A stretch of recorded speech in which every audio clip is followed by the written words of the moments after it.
안녕하세요. 책쓰기 코칭 랩 카이로스의 서한 작가입니다. 오늘은 두 번째 시간이고요. 책쓰기 코칭을 하면서 다양한 도서 출판에 대한 어떤 목표, 목적들이 있음을 좀 살펴보고 있습니다.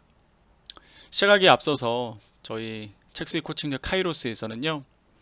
예비 작가분들, 도서 출판을 하길 원하시는 분들을 향해서 첫 번째 코칭은 무료로 진행하고 있습니다.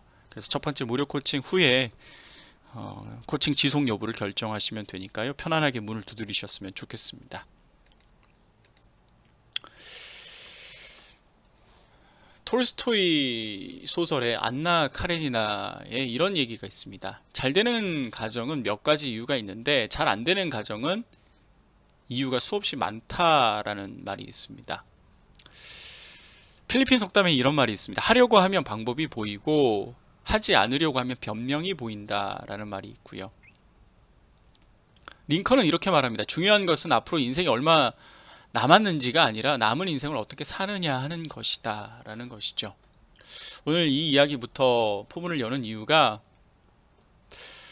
책 쓰기에 대해서 어떤 권유를 드리는 경우가 가끔 있습니다. 사회적으로도 명망이 있으시고 지위도 있으시고 또 많은 컨텐츠와 지혜와 지식들을 가지신 분들에게 도서 출간을 권유를 드리면요. 어떻게 내가 책을 씁니까? 특별한 사람들만이 쓰는 것이죠. 책 쓸 시간이 없네요. 제 주제에 무슨 책인가요? 라는 겸손과 겸양의 말씀들을 많이 하시는데요. 실제로 책을 쓰려고 하면요. 그 방법들이 보이고요. 그리고 쓰고자 분명한 목표를 정하셨으면 쓸 수 있는 시간들이 확보가 됩니다. 그리고 그 방법들이 보이고요. 잘하려고 하고 쓰려고 하면 그 방법과 노하우들이 하나하나 보이고 찾아지게 되고 쌓이게 되는 것입니다. 그런데 안 하려고 하면 그저 변명과 그저 핑계들만 늘어지게 되는 것입니다. 분명 마음속에 내가 책을 꼭 써야지라는 생각을 가지고 있는데 언젠가 써야지라고 한다면 그것은 정말 언제 될지 모르는 것이죠. 지금 당장 조금이라도 꾸준하게 써내려가는 그런 습관들을 들이는 것이 가장 중요할 거라고 생각이 듭니다. 목표를 정하셨으면요. 거기에 대한 원칙도 같이 정하시는 게 맞다고 생각이 듭니다. 작가가 어떤 사람이냐라는 이야기들을 하시는데요. 물론 글 쓰는 사람인데요. 책 쓰기는 애쓰기다라는 책을 쓰신 한양대 유영만 교수님 글에서 이런 문장을 찾았습니다. 작가는 쓰레기 더미에서 쓸 이야기를 찾아내는 사람이다라는 것이요. 즉 일상생활에서 작가의 눈으로 마치 물고기를 건져 올리는 그러한 사람과 같은 겁니다. 그죠? 뭘 써야 할지 모르겠다라고 생각하시는 분들도 있습니다.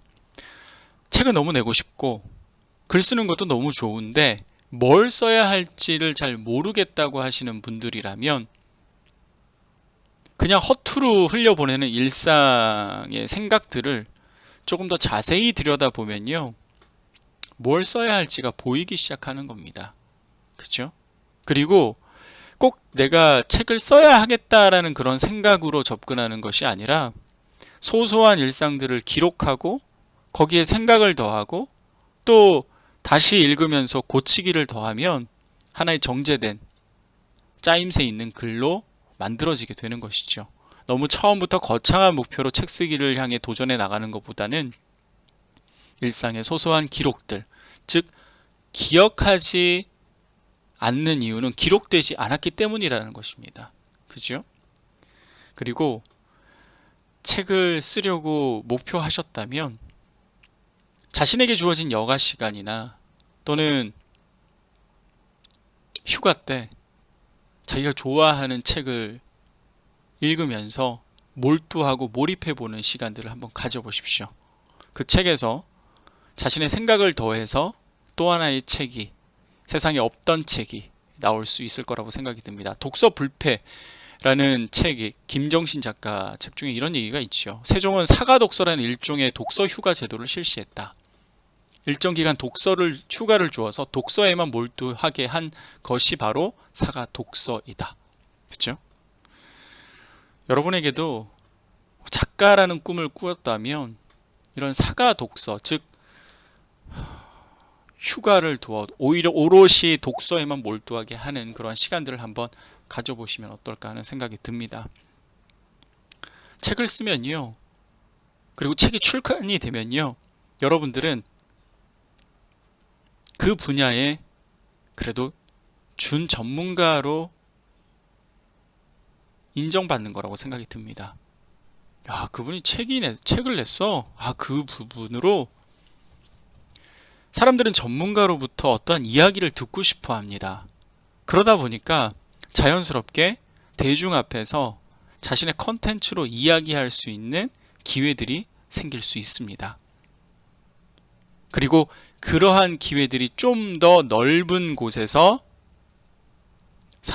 많은 사람들 앞에서 이야기를 나눌 수 있는 기회가 더 커질 수도 있는 것입니다. 바로 그 매개체가 바로 책이라는 것이죠.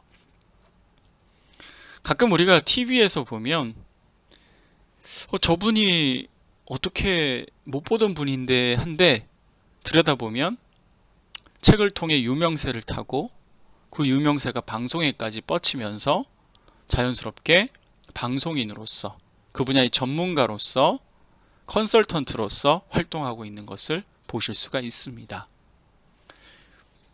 자신의 컨텐츠를 정리하면서 자신의 활동 범위를 훨씬 더 확장시켜 나갈 수 있는 계기가 되는 게 바로 도서 출판이라는 것입니다. 한 가지만 여기서 좀 염두에 둘 것은요, 책을 출간하는 데 있어서 자비 출판이라는 것이 있고 기획 출판이라는 것이 있습니다. 자비 출판은 말 그대로 내가 나의 모든 비용을 내고 책을 출판하는 것을 이야기하는 것이고요. 기획 출판이라는 것은 출판사가 나의 글에 투자해서 출판부터 영업까지 배본까지 모두 다 책임지는 것이 바로 기획 출판입니다. 이왕이면 출판사로부터 인정받는, 출판사가 내 글에 투자해서 책이 출간되는 그런 기획 출판에 도전하셨으면 좋겠습니다. 저희 책쓰기 코칭 랩 카이로스에서는요, 오로지 기획 출판을 목표로 도전을 하고 있습니다. 코칭을 받으시면서 정말 힘든 여정들은 있지만 마지막에 도서 출간이 돼서 자신 손에 잡혀진 책을 잡고 무척 감격스러워 하시는 분들을 많이 보십니다. 그리고 몇 달 뒤에 책을 통해서 이전에 경험해보지 못했던 여러 가지 기회들을 잡으시고 감격해 하시고 감사함을 전해주시는 분들이 되게 많으십니다. 책 한 권이 별거라고 생각하실 수도 있겠지만 분명 세상은 전문가를 찾고 있는 겁니다. 여러분도 한번 도전해 보셨으면 좋겠습니다. 다음 시간은요, 어떻게 구체적으로 그러면 책 쓰기를 할지에 대한 내용들로 한번 이야기를 나눠보도록 하겠습니다. 책 쓰기에 관심이 있으십니까? 책쓰기 코칭 랩 카이로스에서 무료 코칭을 1회 받으시고 컨설팅을 한번 받으신 후에 지속 여부를 결정하시면 좋을 것 같습니다. 감사합니다.